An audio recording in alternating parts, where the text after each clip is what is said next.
Mi esposa vendió la caja de relojes de mi padre por $600. «Basura», dijo. «Daniel necesita dinero». Quedé devastado. Luego llamó el comprador. «Señor, uno de los relojes tiene algo grabado en su interior. Lo que encontré destruyó mi matrimonio y dejó al descubierto a un asesino que llevaba 12 años cazando ancianos. Mi padre lo sabía. Me dejó las pruebas. Me llamo Roland Hayes. Tengo 60 años.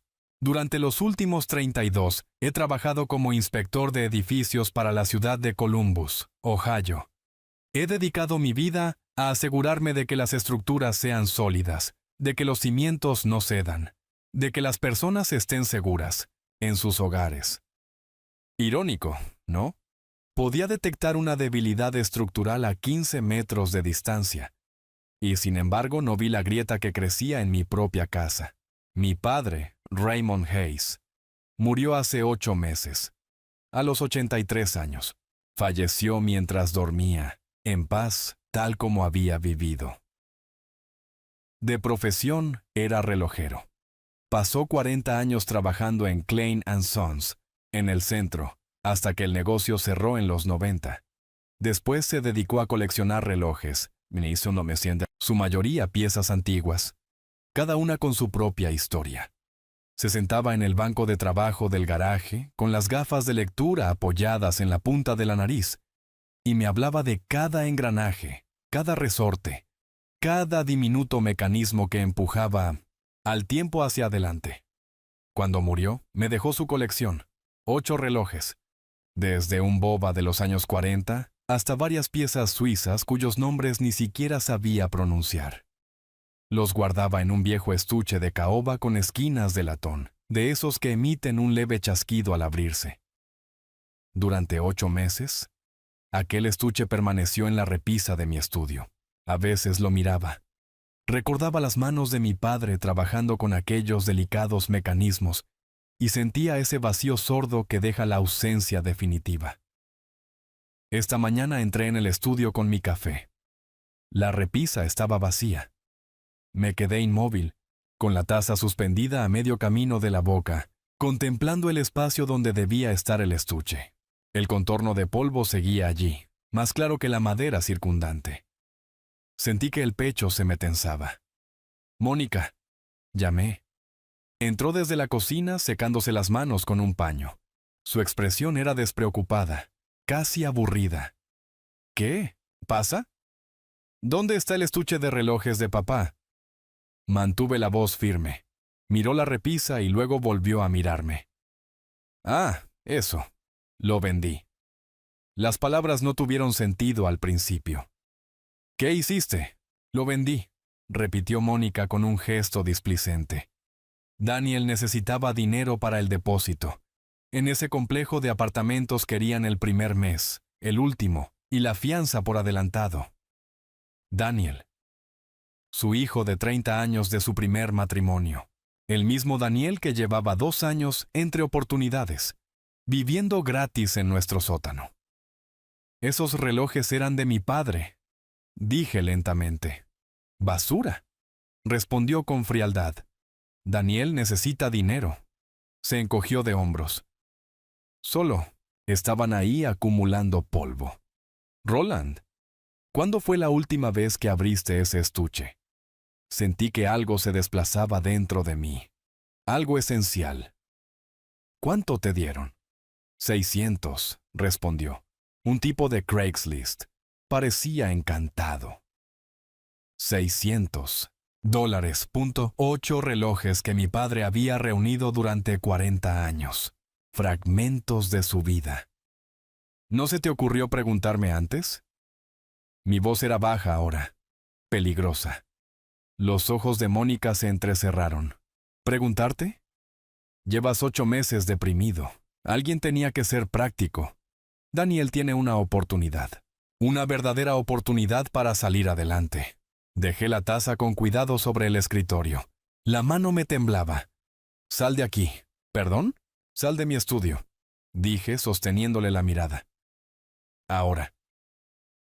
Se marchó murmurando algo sobre mi dramatismo. Escuché sus pasos alejarse por el pasillo y luego el motor del coche encendiéndose en la entrada. Probablemente iba a casa de Daniel, a celebrar su pequeña victoria. Me senté frente al escritorio y miré la repisa vacía.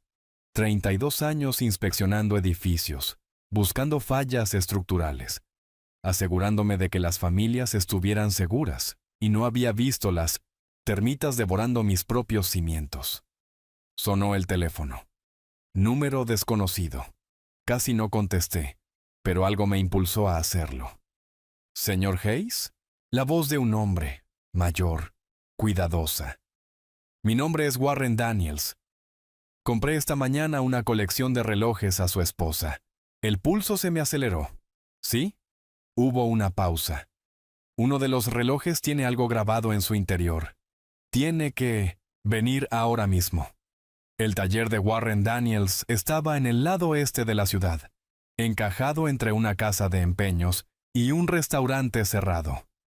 El letrero sobre la puerta decía Daniels Timepieces, reparación y restauración. Las letras doradas. Estaban desvaídas, aparqué en el terreno de grava.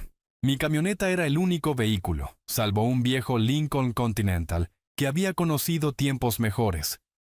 Dentro, el aire olía a aceite de máquina y madera antigua. Vitrinas de cristal cubrían las paredes, llenas de relojes en distintas fases de reparación. En la esquina del fondo dominaba un banco de trabajo repleto de herramientas diminutas y piezas imposibles de identificar. La luz del sol entraba por ventanas polvorientas, haciendo brillar el latón y la plata como estrellas atrapadas. Warren Daniels estaba detrás del mostrador, alto, casi 1,90 m, cabello blanco y hombros que aún conservaban la memoria de la fuerza. Debía rondar los 80, pero sus ojos eran agudos, evaluándome mientras me acercaba. Señor Hayes. Extendió una mano curtida. La estreché. Su apretón fue firme, respetuoso. Dijo que encontró algo. Así es, respondió Warren. Dudó un instante. Pero antes debo decirle algo. Su padre y yo nos conocíamos. Aquello me dejó paralizado. ¿Cómo dice? Raymond Hayes y yo fuimos socios, dijo en voz baja. Hace 43 años. Teníamos un taller de relojería aquí mismo en Columbus. Otro local, mismo oficio. Lo miré, tratando de asimilarlo. Papá nunca mencionó un socio. No lo habría hecho. Continuó Warren con un matiz de dolor antiguo. Nos peleamos en 1982. Fue grave. Hice algo de lo que no me siento orgulloso. Algo que quebró su confianza. Se separaron y nunca volvieron a hablarse. ¿Qué hizo?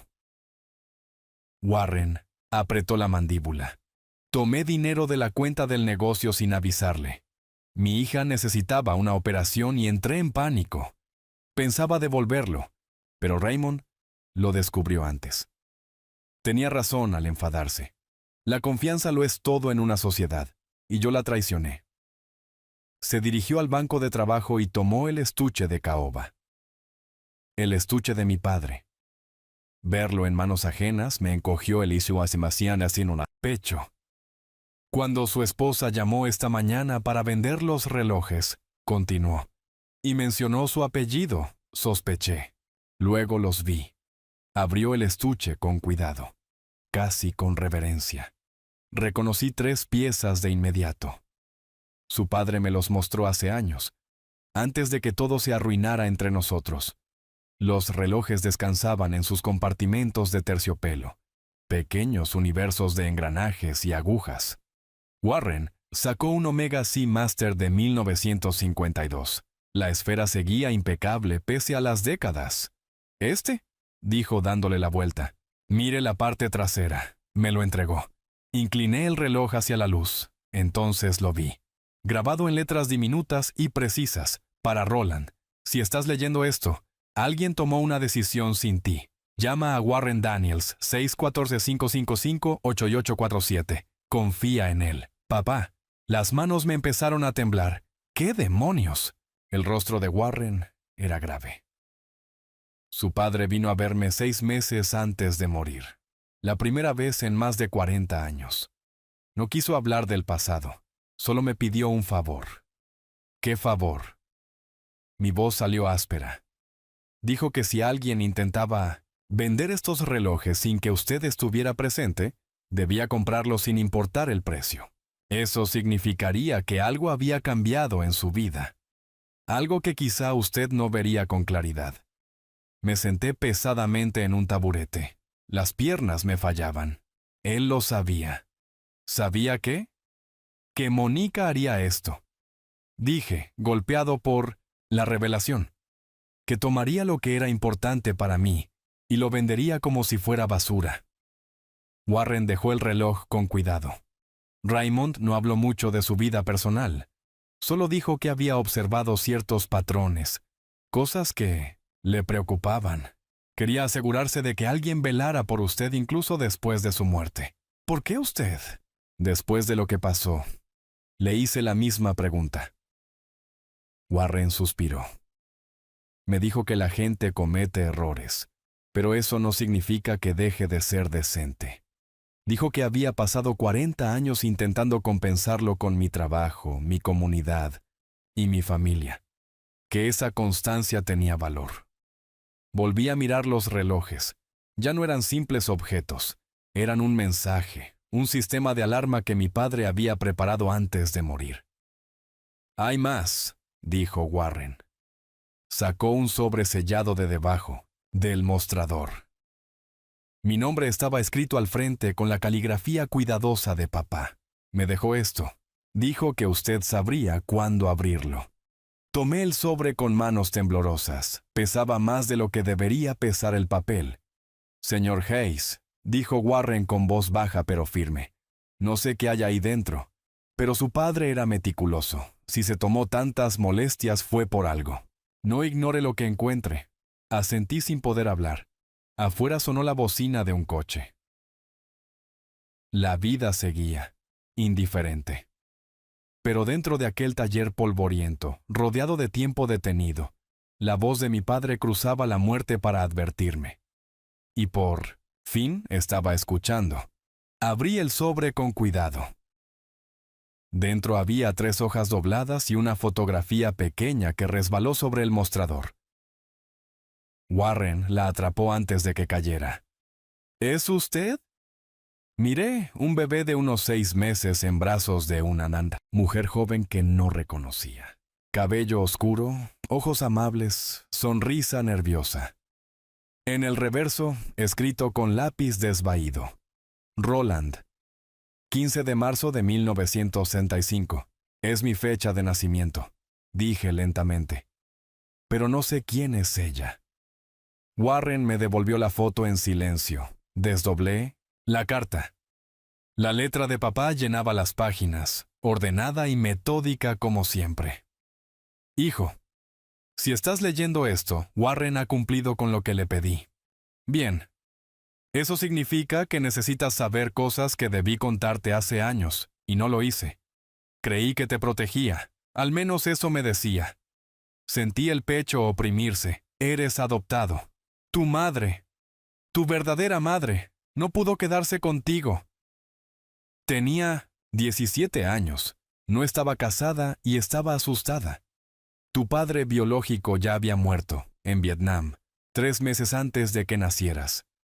Te entregó a nosotros cuando tenías 3 días. Las palabras se volvieron borrosas. Parpadeé con fuerza y seguí leyendo. Se llamaba Elizabeth Thornton. Es la mujer de la fotografía. Nos hizo prometer que te daríamos una buena vida. Y lo hicimos. Tu madre y yo te amamos desde el primer momento. Fuiste nuestro en todo lo que realmente importa, pero ahora necesitas saber esto. Mónica lo sabe, encontró los papeles de adopción hace 2 años cuando revisaba el sótano. Me enfrentó con ellos. Quería saber si tú estabas enterado. Cuando le dije que no, vio una oportunidad. Las manos me temblaban cada vez más. Hijo, la he observado estos 2 años. La forma en que habla de tu verdadera familia. Cómo insinúa dudas. ¿Cómo presenta a Daniel? Como tu responsabilidad porque tú sabes lo que significa no tener lazos biológicos. Ha estado utilizando tu adopción como palanca, haciéndote sentir obligado a demostrar que perteneces. Dejé la carta. La vista me daba vueltas. Warren me acercó un vaso de agua. Bebí intentando estabilizar la respiración. ¿Está bien? Siga leyendo, dije. Había más. El mes pasado Mónica intentó acceder a tus registros médicos. Dijo que era por el seguro, pero el hospital lo marcó como sospechoso porque solicitó un estudio genético completo.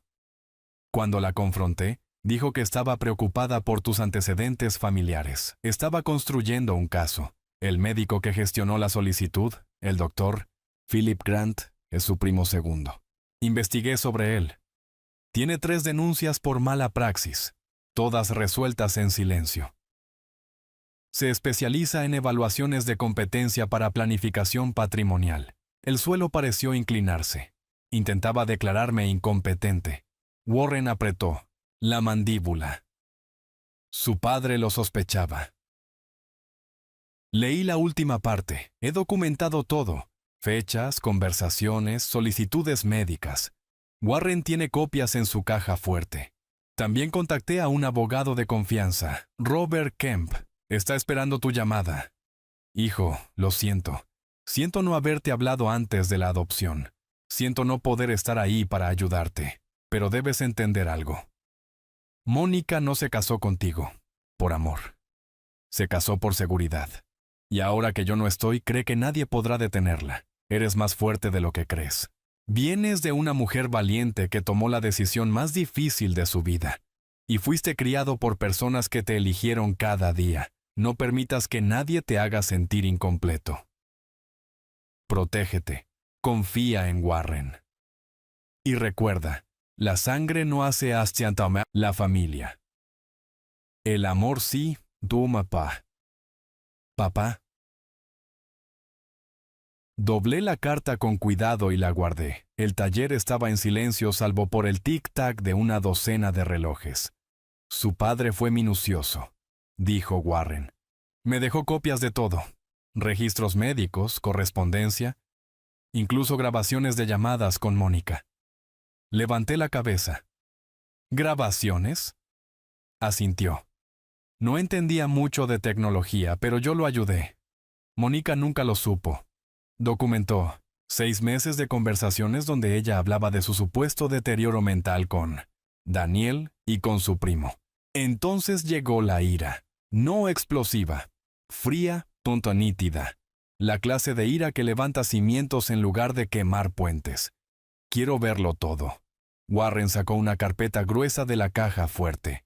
Ya está preparado. Su padre la actualizó cada 2 semanas hasta su muerte. La última entrada es de 3 días antes del infarto. La abrí. Transcripciones, informes médicos, correos impresos, fotografías de Mónica reuniéndose con el Dr. Grant en una cafetería. Lleva 2 años planeándolo. Como mínimo, dijo Warren. Su padre creía que más tiempo. Pensaba que lo eligió precisamente porque era adoptado, porque supuso que se sentiría obligado a demostrar su valor cuidando a su hijo. Cerré la carpeta y lo miré. Quería que tuviera pruebas antes de que ella actuara. Quería que estuviera armado, respondió Warren. La pregunta es, ¿qué van a hacer con ellas? 3 horas después, estaba sentado en el despacho de Robert Kemp. La carpeta abierta sobre su escritorio de caoba, Kemp, tenía unos 50 años. Mirada penetrante y la calma de quien ha visto todas las formas posibles de traición humana. Llevaba 20 minutos leyendo en silencio. Por fin levantó la vista. Su padre era meticuloso. Todo esto es admisible. ¿A qué me enfrento exactamente? Sacó un documento. Solicitud de poder médico presentada hace 4 meses. Mónica afirmó que usted lo autorizó verbalmente, debido a un deterioro cognitivo progresivo. Se me hundió el estómago. Nunca autoricé nada. Lo sé, dijo Kemp. El tribunal lo rechazó porque nunca fue evaluado formalmente. Entonces acudió al Dr. Grant, deslizó otra hoja. Solicitud preliminar de evaluación psiquiátrica. No se completó. ¿Por qué? ¿Papá murió? Dije. Exactamente. Su muerte complicó el calendario. Ella lo necesitaba vulnerable, de duelo, distraído. La venta de los relojes fue una prueba. Me incliné hacia adelante. ¿Una prueba de qué? De si usted se defendería. Si lo aceptaba, sabría que podía avanzar más. Luego vendrían la casa, los ahorros. Todo pasaría gradualmente a control, conjunto, y finalmente solo a su nombre. Warren estaba sentado en una esquina escuchando. ¿Hasta dónde ha llegado?, preguntó. Kemp sacó otro documento. Presentó demanda de divorcio hace 2 semanas. Las palabras me golpearon como un puñetazo. ¿Qué? Demanda preventiva, explicó Kemp. En Ohio, quien presenta primero obtiene ciertas ventajas. Reclama 15 años de matrimonio, pensión conyugal, la mitad del valor de la casa y compensación por trabajo emocional y cuidado. ¿Cuidado? Casi me reí. ¿De qué? De usted, dijo Kemp con frialdad. Afirma que usted se ha vuelto dependiente, que ella administra las finanzas, toma decisiones médicas, que básicamente actúa como su tutora. Me recosté en la silla, aturdido. Nada de eso es cierto. La verdad no importa en las demandas iniciales, respondió Kemp. Lo importante es establecer una narrativa, pero aquí es donde se vuelve interesante. Sacó otra carpeta, más reciente. He estado vigilando las mociones del abogado de Mónica. Hace 3 días presentaron una solicitud de emergencia para congelar sus bienes, alegando que existe riesgo de que usted dilapide el patrimonio conyugal. Déjeme adivinar, dije. Quieren que ella tenga el control temporal. Correcto. La audiencia está fijada para el próximo miércoles. Warren se movió en su asiento. ¿Pueden ganar sin la documentación de su padre? Tal vez, admitió Kemp. Con ella no tienen ninguna posibilidad. Pero debemos actuar rápido. Miré el montón de pruebas. La vida que mi padre había pasado sus últimos meses protegiendo. ¿Qué debo hacer? La expresión de Kemp se endureció. Pasar al ataque. Presentaremos una contrademanda. Aportaremos pruebas de fraude y manipulación. Solicitaremos una investigación completa sobre la relación entre Mónica y el Dr. Grant y pediremos que se le bloquee el acceso a cualquier cuenta conjunta. Va a perder la cabeza, dije. Mejor, respondió Kemp. La gente enfadada comete errores. Ahora mismo cree que usted es pasivo, que está de duelo, que es fácil de manipular. Vamos a demostrarle lo contrario. Reaccionará de forma exagerada. Warren intervino. ¿Y Daniel? Kemp hojeó otro apartado. El hijo es interesante. No aparece en la demanda de divorcio, lo que sugiere que ella lo mantiene al margen. Probablemente como plan de respaldo. Pero su padre documentó varias conversaciones en las que Daniel hablaba de su casa como su futura inversión. Se me cerró el puño. Han estado contando con que yo muriera, desapareciera o fuera declarado incompetente, dije. Lo que le daría a Mónica control total como su tutora legal, añadió Kemp, con Daniel como beneficiario final. La imagen completa se volvió nítida. No se trataba solo de dinero ni de propiedades. Se trataba de borrarme por completo, convertirme en un inexistente, legal mientras conservaban mis bienes. Quiero luchar, dije. Por todo.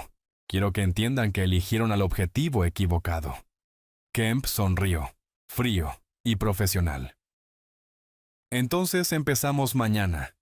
Tendrá que firmar autorizaciones, prestar declaración completa y prepararse para los interrogatorios de Mónica y de su abogado. No será agradable. No me importa que sea agradable. Me importa la verdad. Warren se levantó y me estrechó la mano.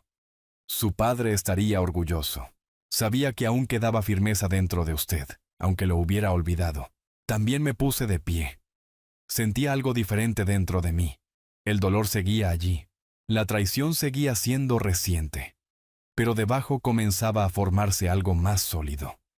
No, rabia, propósito. Una cosa más, dijo Kemp. Su padre dejó instrucciones sobre los relojes. Quería que se los quedara, pero también señaló que valen mucho más de lo que Mónica cree. ¿Cuánto más? Consultó un documento. La colección fue tasada en $47,000 hace 6 meses. Pero una pieza, un Patek Philippe de 1951, está valorada actualmente en aproximadamente $850,000. La cifra quedó suspendida en el aire. Ella lo vendió por 600, dije en voz baja. Sí, confirmó Kemp, lo que legalmente constituye destrucción de patrimonio conyugal. ¿Podemos usarlo? Miré a Warren, que asintió. Está en mi caja fuerte. Supe lo que era en cuanto lo vi. Todo lo que mi padre había construido, cada medida de protección que había dispuesto, empezaba a encajar. Había sabido que esto ocurriría, se había preparado. Me había dejado las herramientas. Ahora me correspondía usarlas. A la mañana siguiente conduje hasta la casa de mi hermana Janet en Westerville. Vivía en una ordenada casa de una sola planta con parterres de flores que, con toda seguridad, habían sido idea de Mónica, considerando lo mucho que Janet odiaba la jardinería. Su coche estaba en la entrada, estaba en casa. Llamé. No hubo respuesta. Volví a llamar con más fuerza. La puerta se abrió. Janet apareció en bata, taza de café en la mano. Su expresión pasó de la sorpresa a algo más reservado. «Roland», dijo con cautela, «es temprano. Tenemos que hablar». Dudó un instante y luego se apartó. «Pasa». La sala estaba decorada en tonos beige y crema. Segura, neutral. Las fotos familiares cubrían la repisa de la chimenea. Varias incluían a Mónica. Nunca me había dado cuenta de cuántas. «¿De qué se trata?», preguntó Janet, sentándose en su sillón como una reina en su trono. Yo permanecí de pie. «¿Desde cuándo conoces a Mónica?». Sus ojos vacilaron. «¿Qué clase de pregunta es esa?». «Desde que me casé con ella, obviamente». «Inténtalo otra». «¿Ves?», dije con calma. Papá llevaba registros. Tú y Mónica son amigas desde 2006. Un año antes de que me la presentaras. El color desapareció de su rostro. «Roland». «No», la interrumpí con voz dura. «No me insultes mintiéndome. Sé lo de los registros médicos. Sé que la ayudaste a acceder a mis archivos. Sé que has formado parte de esto desde el principio». Janet dejó la taza. La mano le temblaba ligeramente. «No lo entiendes. Entonces explícamelo.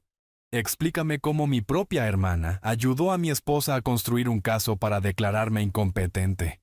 «No, fue así», dijo Janet, sin convicción. «Mónica estaba preocupada por ti. Después de la muerte de papá parecías perdido, desorientado. Pensamos que debíamos...». Me acerqué un paso. «¿Pensaron qué?». «Que necesitabas que alguien se encargara de ti». Se puso de pie a la defensiva. «Eres adoptado, Roland. Nunca has tenido verdaderas obligaciones familiares. No entiendes lo que significa tener parientes de sangre que dependan de ti». Las palabras me golpearon como una bofetada. «¿Papá te dijo que la adopción me hacía menos familia?». «Papá no era tu verdadero padre», respondió Janet. Y ahí estaba. Verdad que había guardado durante años. «Él te eligió». «Sí, pero eso no es lo mismo que...». «Apártate de mi camino», dije en voz baja. Parpadeó. «¿Qué? ¿Me has oído? Me voy y vas a apartarte». «Roland, estás siendo irracional». «Estoy siendo claro», respondí. «Más claro que en años. Ayudaste a Monique a atacarme porque nunca me consideraste familia de verdad. Está bien, pero ahora vas a vivir con las consecuencias». El rostro de Janet se descompuso. «Soy tu hermana». «No», dije mientras me dirigía a la puerta. Eres la hija biológica de Raymond y Linda Hayes. Eso es genética. La familia es algo que se gana. Y tú acabas de perderla. Salí dejándola allí, en su sala beige, rodeada de fotografías de una familia que nunca me había incluido del todo. Robert. Kemp estaba esperándome en mi camioneta, revisando documentos. ¿Cómo fue? Confirmó todo, respondí. Y me mostró exactamente quién es. Kemp asintió. Bien, podemos usar esa ira. Canalízala hacia el caso. El abogado de Mónica ha solicitado una audiencia de emergencia para mañana. Están presionando fuerte. Que presionen. Se acabó dejar que me controlen. La sala del tribunal era más pequeña de lo que imaginaba. Más oficina que escenario. La jueza Andrea Phillips presidía.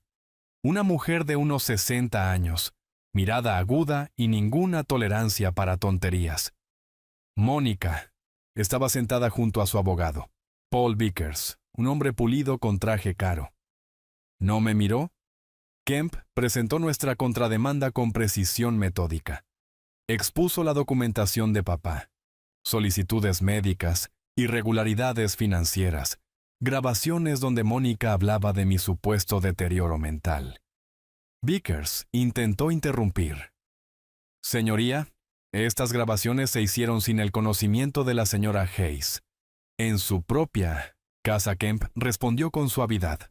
Casa propiedad del padre del señor Hayes, donde tenía pleno derecho a grabar. Ohio es un estado de consentimiento unilateral. La jueza revisó las transcripciones en silencio. Por fin levantó la vista hacia Mónica. Señora Hayes, ¿intentó acceder a los registros médicos de su esposo sin autorización? La compostura de Mónica se resquebrajó. Estaba preocupada por su salud. ¿Sí o no? Sí, pero... solicitó una evaluación psiquiátrica sin su conocimiento ni consentimiento. Silencio. Señora Hayes, responda. Intentaba ayudarlo, dijo ella, alzando la voz. Su padre acababa de morir. Estaba claramente afectado. Señoría, intervino Kemp, tenemos pruebas de que la señora Hayes comenzó a planificar estas acciones 2 años antes de la muerte del padre del señor Hayes. Presentó la cronología, documentos.correos, electrónicos al tasador de relojes, transferencias a la cuenta de Daniel. La expresión de la jueza se volvió cada vez más fría. Finalmente habló. Señora Hayes, este tribunal considera que existen indicios suficientes de irregularidades financieras y posible fraude como para justificar una investigación. Todas las cuentas conjuntas quedan congeladas hasta completar una auditoría.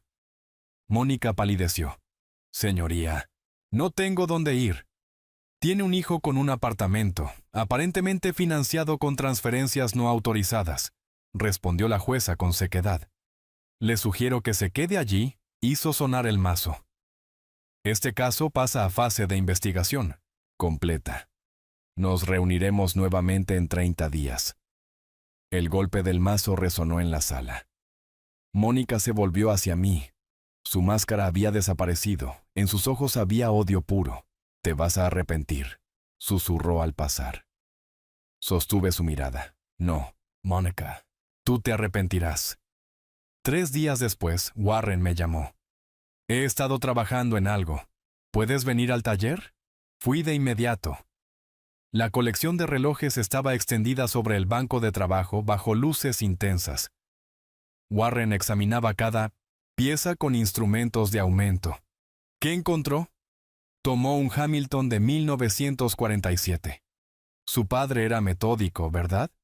Todo tenía un propósito, siempre. Entonces, ¿por qué coleccionaría 8 relojes y solo grabaría un mensaje en uno? Le dio la vuelta al Hamilton. La tapa estaba lisa. Empecé a pensar en los demás. ¿Y si hay más? Tomó un destornillador pequeño y abrió la caja con cuidado. Dentro, bajo el mecanismo, había un diminuto papel doblado sellado en plástico. ¿Cómo? ¿Lo supo? No lo sabía, admitió. Pero su padre y yo escondíamos notas en los relojes cuando trabajábamos juntos. Años después, los clientes regresaban con las piezas y encontraban mensajes. Era nuestra firma. Me entregó el papel, lo desplegué, la letra de papá. Más pequeña, pero precisa. Roland, si encontraste esto, significa que estás mirando más allá. Bien. Mónica fue mi cuidadora durante 6 meses antes de que te la presentara. Consiguió el puesto a través del centro de mayores. Me ayudaba con medicamentos, compras y citas médicas. No sospeché nada hasta que noté que faltaban tabletas de morfina. Cuando la confronté, dijo que yo había contado mal. Entonces empecé a documentar, apreté el papel. Nunca te lo dije porque parecías feliz. Era atenta, cariñosa, todo lo que llevabas años buscando. Pero observé y vi el patrón. No me ayudaba, me estudiaba. Aprendía sobre mis bienes, la familia, las debilidades. Cuando te comprometiste intenté advertirte. ¿Recuerdas cuando te dije que fueras prudente? Pensaste que era sobreprotección. Era algo específico. El recuerdo volvió. Papá apartándome durante mi fiesta de compromiso, preguntando si estaba seguro. Yo me había molestado. Lo había acusado de no querer verme feliz. Lamento no haber sido más claro. Si presionaba demasiado, te habrías alejado. Así que me preparé. Warren tiene documentación sobre el robo de medicamentos. Cantidades pequeñas. Nada suficiente para denunciarla, pero sí para establecer un patrón. Úsalo si lo necesitas.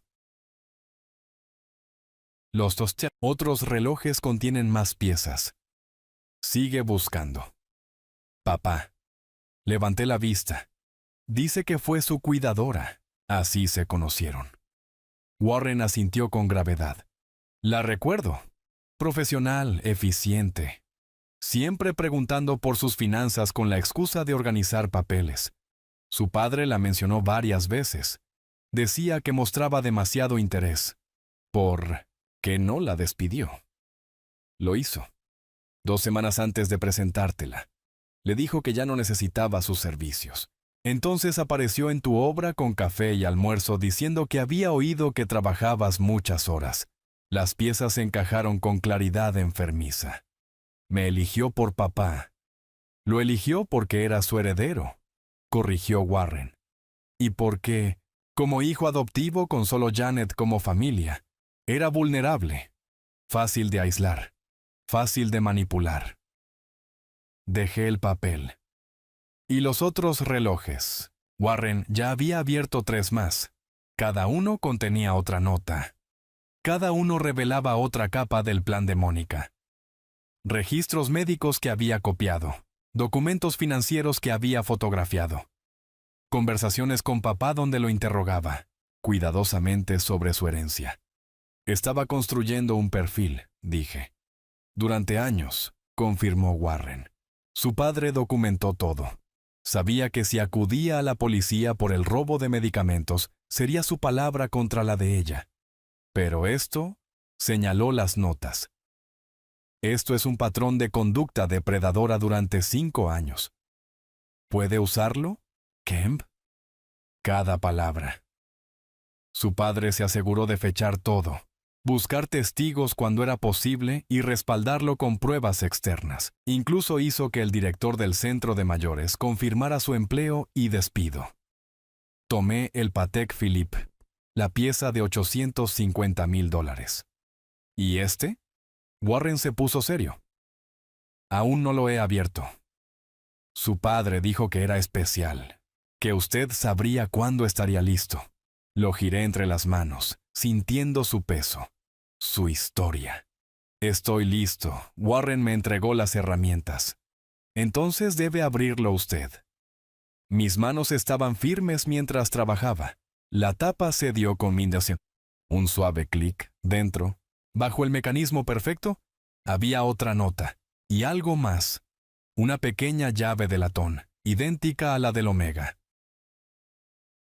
Desplegué el papel. Hijo, esta llave abre una caja de seguridad en First Community Bank. Caja 247. Dentro está todo lo que necesitas para terminar esto. pruebas que no podía guardar en casa. Pero hay algo más que debes saber. Ser adoptado nunca te hizo menos, hijo mío. Te hizo más. Porque yo te elegí cada día, y esa fue la mejor decisión de mi vida. Ve al banco. Protégete y recuerda, la verdadera familia no exige pruebas, ofrece amor sin condiciones. Papá. Cerré los ojos. El reloj aún tibio en mi mano, incluso muerto. Mi padre iba 3 pasos por delante. Hay una caja de seguridad. Warren asintió. Entonces vamos al banco. La gerente, Susan Yates, recordaba a mi padre. El señor Hayes fue muy específico con los protocolos de acceso, dijo mientras nos conducía a la bóveda. Solo usted con esa llave y con identificación. La caja era más grande de lo que esperaba. Dentro había 3 carpetas gruesas, una memoria USB y una carta sellada marcada. Abrir al final. Empecé por las carpetas. La primera contenía registros. Médicos. No de papá, de Mónica. Historial laboral en 3 agencias de cuidado de ancianos. Cada salida figuraba como renuncia, pero en los márgenes había notas. Cliente reportó medicamentos desaparecidos. La familia expresó preocupación por preguntas financieras. Comentarios sobre límites inapropiados. Lo ha hecho antes, dije. Warren señaló una sección resaltada. Su padre rastreó su historial laboral durante 12 años. El mismo patrón en cada empleo. 6 meses de servicio ejemplar. Luego renuncia repentina justo antes de que la familia empezara a sospechar. La segunda carpeta contenía registros financieros, estados de cuenta antes y después de cada empleo. Pequeños depósitos. 5,000 aquí, 8,000 allá. Siempre pocos, meses después de dejar a un cliente. Regalos, dijo Warren. O chantaje. La tercera carpeta contenía correspondencia. Cartas de familias de antiguos pacientes agradeciendo su cuidado, pero mencionando solicitudes extrañas. Preguntó por el testamento de mi padre. Parecía muy interesada en sus propiedades. Sugirió que quizá necesitaríamos ayuda para administrar sus asuntos. Abrí la memoria USB en el ordenador del banco. Archivos. De video, decenas. Papá había instalado cámaras en su casa después de contratar a Mónica. Las grabaciones la mostraban revisando su escritorio, fotografiando documentos, hablando por teléfono cuando creía que él dormía. En un video estaba hablando con alguien. Subí el volumen. Tiene más de lo que pensaba, dijo la voz de Mónica con claridad. El hijo es adoptado. No tiene derechos biológicos. Si coloco esto bien, estamos hablando de al menos 800,000 entre la casa y las cuentas de retiro. Warren apretó la mandíbula. ¿Con quién está hablando? Avancé rápidamente por Mace, vídeos hasta encontrar otra llamada. Esta vez había grabación de la pantalla. Ella observaba un nombre de contacto. Janet Hayes. Tu hermana no estaba desde el principio, dijo Warren en voz baja. El último video estaba fechado una semana antes de la muerte de papá. Mónica aparecía sola en su casa, revisando un archivador. Sacó documentos de seguros, los fotografió y luego hizo otra llamada. Se está volviendo desconfiado, dijo. Me preguntó por la morfina. Creo que tenemos que actuar más rápido. Cuando se haya ido, Roland estará vulnerable, de duelo y solo. Fácil de manejar. Hizo una pausa, escuchando. No. Janet está de acuerdo. Se apoyará en la familia. Entonces consolidaremos el control. Primero el poder médico, luego el financiero. El tema de la adopción nos dará ventaja. Hará cualquier cosa para demostrar que pertenece. Detuve el video con las manos temblando de rabia contenida. Esto es conspiración, dijo Warren. Explotación financiera premeditada. Y posiblemente algo peor. Tomé la carta sellada que había dentro. El último mensaje de papá era breve. Roland, a estas alturas ya habrás visto lo que es Mónica. Lamento que hayas tenido que descubrirlo así. La enfrenté hace 3 días. Le dije que había documentado todo y que debía marcharse. Sonrió y dijo que no podía probar nada. Que nunca me creerías por encima de ella. Se equivocaba. Eres más fuerte de lo que imagina. Lleva estas pruebas a Kemp. Protecte y recuerda que te amé hasta mi último aliento. Nunca fuiste una segunda opción. Fuiste mi elección, la única que importó. Papá. La fecha de la carta era de 4 días antes de su ataque al corazón. Warren observó mi expresión. ¿Qué estás pensando? Estoy pensando que papá se enfrentó a una mujer que llevaba más de una década robando a ancianos. Dije lentamente. Y 4 días después murió de un infarto repentino. Un hombre sin antecedentes cardíacos. El rostro de Warren palideció. ¿Crees? ¿Qué? Creo que tenemos que llamar a Kemp, respondí. Y después a la policía.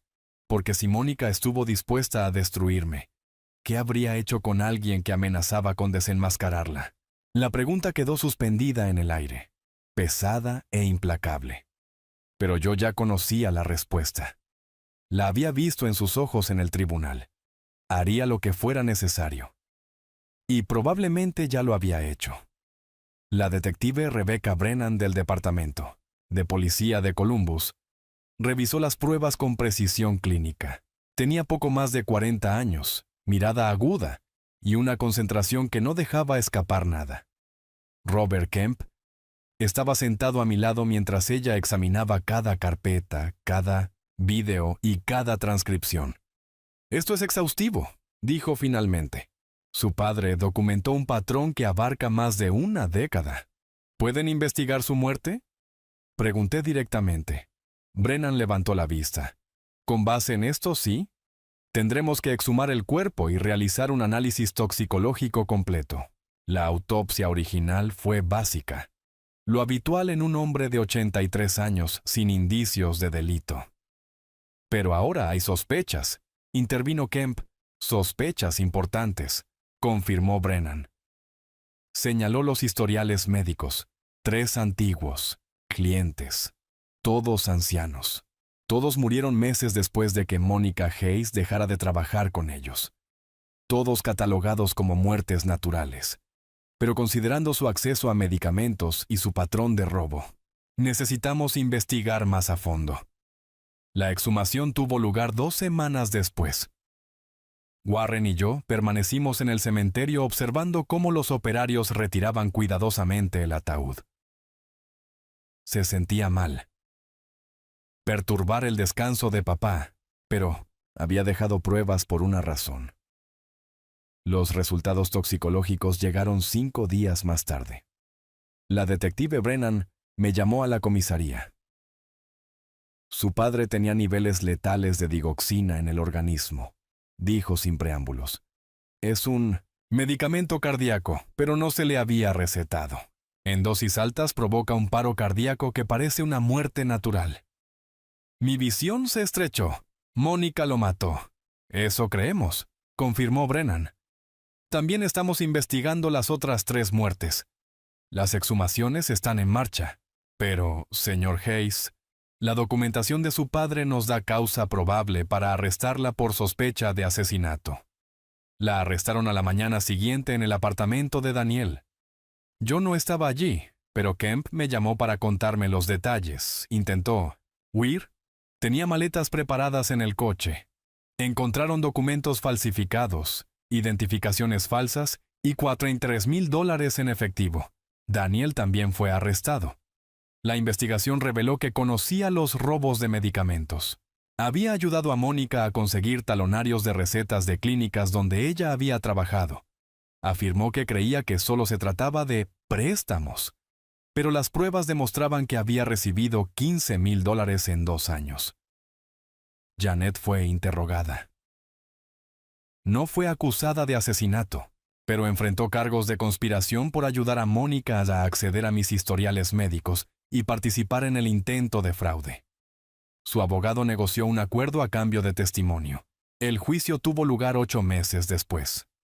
Asistí todos los días, viendo cómo los fiscales desmantelaban metódicamente la defensa de Mónica. Presentaron los videos de papá, los registros de medicamentos, los testimonios de las familias de antiguos clientes y las pruebas forenses de las exhumaciones. El abogado de Mónica intentó argumentar que todo era circunstancial, pero el patrón era innegable.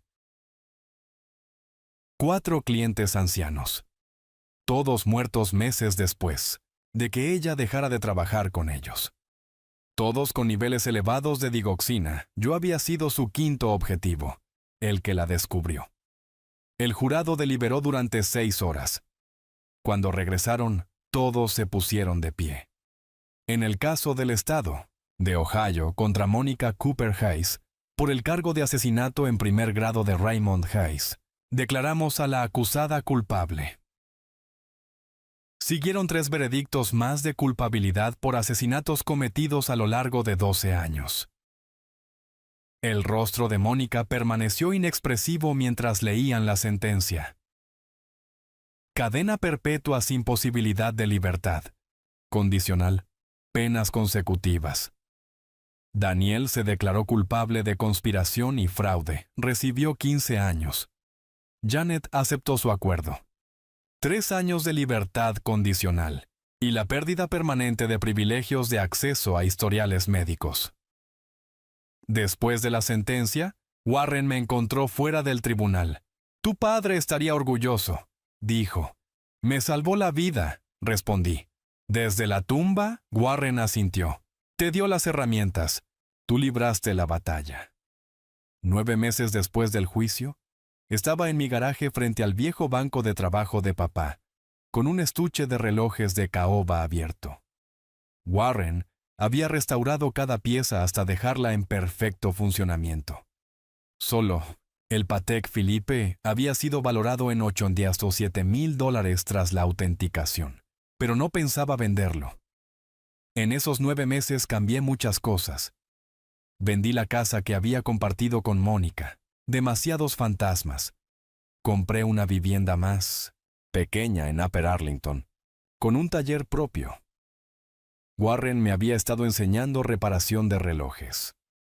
Decía que tenía las manos firmes de mi padre. El divorcio se finalizó 3 meses atrás.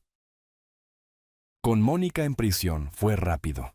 Sin pensión, sin reparto de bienes.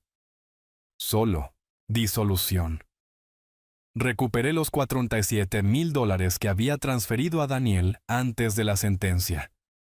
Los deposité en un fideicomiso para los nietos de Catherine Thornton, la familia biológica que nunca conocí. Había contactado con Elizabeth Thornton, mi madre biológica. Nos reunimos 2 veces para tomar café. Ahora tenía más de 70 años, frágil, pero amable. Lloró al verme. Decía que se había preguntado cada día si había tomado la decisión correcta. Le dije que sí. Mis padres, Raymond y Linda Hayes, me lo habían dado todo. Janet escribió desde la libertad condicional. No respondí. Algunas traiciones no se curan con el tiempo. Mi trabajo como inspector de edificios ahora se sentía distinto. Siempre había sido bueno detectando debilidades estructurales. Ahora entendía por qué. Crecí adoptado, criado por un relojero que demostraba amor a través de la precisión. Aprendí a ver lo que otros no veían, a mirar bajo la superficie, a confiar. Pero verificar. Warren apareció en la puerta del garaje con 2 cafés. ¿Listo para la lección de hoy? Siempre. Formamos una sociedad. Warren y yo, Daniels and Hayes, servicios de relojería, restaurando el negocio que él y papá habían creado, 40 años antes de que el orgullo y los errores lo destruyeran. Esta vez construido sobre honestidad y propósito compartido. Mientras trabajábamos en un antiguo Omega S.A., mi teléfono vibró. Un mensaje de Robert Kemp. Demanda civil resuelta. Los antiguos empleadores de Mónica pagarán indemnizaciones a las familias de las víctimas. La documentación de tu padre fue irrefutable. Sonreí. El último regalo de papá seguía dando frutos. ¿Buenas noticias? preguntó Warren. Las mejores. ¿Cuáles? Justicia para quienes ya no pueden luchar por sí mismos. Warren asintió. Raymond lo aprobaría. Tomé el Patek Philippe y lo giré entre mis manos. En la tapa trasera había añadido una nueva inscripción bajo el mensaje original de papá. A Raymond Hayes, quien me enseñó que la familia es una elección, que el amor es acción y que el tiempo es el bien más valioso que podemos ofrecer. Tu hijo, Roland. Aquella noche me senté en el porche de mi nueva casa con un vaso de bourbon, contemplando la puesta de sol. La colección de relojes descansaba dentro, cada pieza marcando el tiempo con perfecta precisión. El legado de papá preservado y honrado. Sonó el teléfono. Elizabeth Thornton. «Hola», respondí. «Roland», dijo, suavemente. A veces aún me llamaba por mi nombre de nacimiento antes de corregirse. Hoy estuve pensando en tu padre. Nunca pude agradecerle haber hecho de ti el hombre que eres. Lo sabía, respondí. Eso es lo que importa. Hablamos durante 1 hora. Del clima, de su jardín. De mi negocio con Warren. Conversaciones normales entre dos personas que aprendían a conocerse sin el peso del pasado aplastando cada palabra. Cuando colgamos, permanecí sentado en el silencio de la tarde sintiendo algo que no había sentido en años. Paz. No exactamente felicidad. Todavía no. Pero sí la certeza firme de quien pisa terreno sólido. Papá me dio eso, no con sangre, sino con elección, con preparación cuidadosa, con amor incondicional. Me enseñó a ver con claridad y a confiar con prudencia. Dentro, los relojes seguían marcando el tiempo, 8 pequeños universos señalando el paso de los minutos, cada uno recordándome que los momentos más importantes no son los que nos suceden, sino los que elegimos. Papá me eligió. Warren eligió la redención. Yo elegí la verdad. Y el tiempo, paciente y preciso, siguió avanzando exactamente como debía.